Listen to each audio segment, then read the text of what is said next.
שלום לכולם וברוכים הבאים לקורס פייתון המלא. למי שלא מכיר אותי עדיין, אני יואב ואני אדריך אתכם בקורס הזה. בסרטון זה נכיר מה זה ספרייה בפייתון.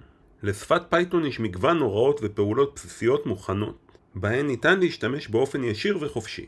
וגם ראינו והשתמשנו בחלקם, כגון פרינט, לן, מקס וכדומה. אבל בנוסף לפעולות הבסיסיות האלה, קיים מגוון רחב של פעולות שמאוחסנות בספריות. ועל מנת להשתמש בהם בתוכנית, יש צורך תחילה לייבא אותן. אז מה זה ספרייה בפייתון? לפעמים הקוד שלנו נהיה ממש ארוך ומסובך, ומאוד קשה להבין מה הולך בו. ולכן במקרה כזה, כדאי לפצל לספריות נפרדות. ספרייה בפייתון מכילה ומאחסנת אוסף של פעולות, מתודות, המאגדות יחד נושא מסוים. לפייתון יש מספר רב של ספריות. לכל ספרייה יש שם ולכל ספרייה יש גם את אוסף הפעולות השייכות אליה. בואו נדגים על ידי יצירת ספרייה משלנו. ניצור קובץ פייתון חדש, נקרא לו MyModule. בתוכו ניצור לנו משתנה. כדי להשתמש במודול שיצרנו, נדרש לייבא את הספרייה לתוך התוכנית שלנו. וזה מתבצע על ידי המילה שמורה import. מייבאים ספרייה על ידי המילה import ואז שם הספרייה. עכשיו בתוכנית אני יכול להשתמש במה שיש לנו בספרייה שהבאנו.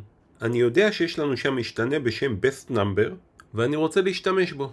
אז כדי להשתמש במשתנה שיש לנו ב-MyModule, אני צריך לרשום את שם הספרייה ואז נקודה ואז שם המשתנה. לדוגמה, כדי להדפיס את best number אני ארשום. בואו נריץ ונבדוק, ואכן קיבלנו 55 שזה הערך של best number. כשנצטרך באמת ליצור ספרייה משלנו, אז יש עוד הרבה דברים שנצטרך לשים עליהם דגש. אבל כרגע הכוונה שלי שתכירו איך מייבאים ספרייה, איך משתמשים בה ופחות איך יוצרים ספרייה. דבר נוסף שאני רוצה לדבר עליו בסרטון הזה הוא תיעוד ועזרה.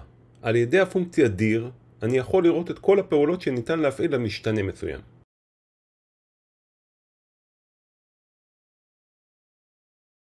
נריץ את הקוד וקיבלנו את הרשימה הבאה. כדי שזה יהיה יותר ברור אני אעשה את זה עם משתנה מטיפוס מחרוזת.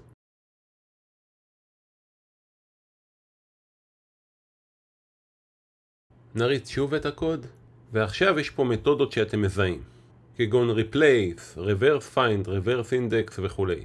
אפשרות נוספת שיש לנו זה הפונקציה help. את הפונקציית help מפעילים על מחלקה או על מתודה. נתחיל בלהפעיל אותה על מחלקה. נריץ את הקוד, וקיבלנו פה תיאור מפורט על כל המחלקה string. ואמרתי שניתן להפעיל את help גם ישירות על המתודה, אז נפעיל אותה לדוגמה על lower. נריץ את התוכנית, ואנחנו מקבלים תיאור מדויק מה התפקיד של המתודה lower, שזה יצירת עותק של המחרוזת באותיות קטנות. נלחץ על המקש Q כמו שרשום. לפייתון יש גם תיעוד רשמי, בכתובת docs.python.org/3. ניתן לבחור כאן גרסה, כרגע זה הגרסה האחרונה 3.13.3. יש לנו פה לשונית מה חדש בגרסה האחרונה. יש לנו גם פה טוטוריאל שאפשר ללמוד ממנו איך לתכנת בפייתון. פה יש לנו את כל מה שקיים לנו בספרייה הסטנדרטית ללא צורך בייבוא ספריות נוספות. ופה יש לנו את כל הספריות הסטנדרטיות שנדרש לייבא כדי לעבוד איתם, שזה אומר שצריך לעשות להם import. בואו ניכנס לפה שנראה חלק מהספריות. בסרטון הבא אני מתכוון לעשות על ספריית mat, אז בואו נראה אותה איפה היא נמצאת. הנה ספריית mat. אז כדי להשתמש ב-mat נדרש לייבא אותה, ונראה את זה בסרטון הבא. לפייתון יש גם מאגר עצום של ספריות חיצוניות, שמתכנתים אחרים כמונו כתבו, ואנחנו יכולים להשתמש בהם.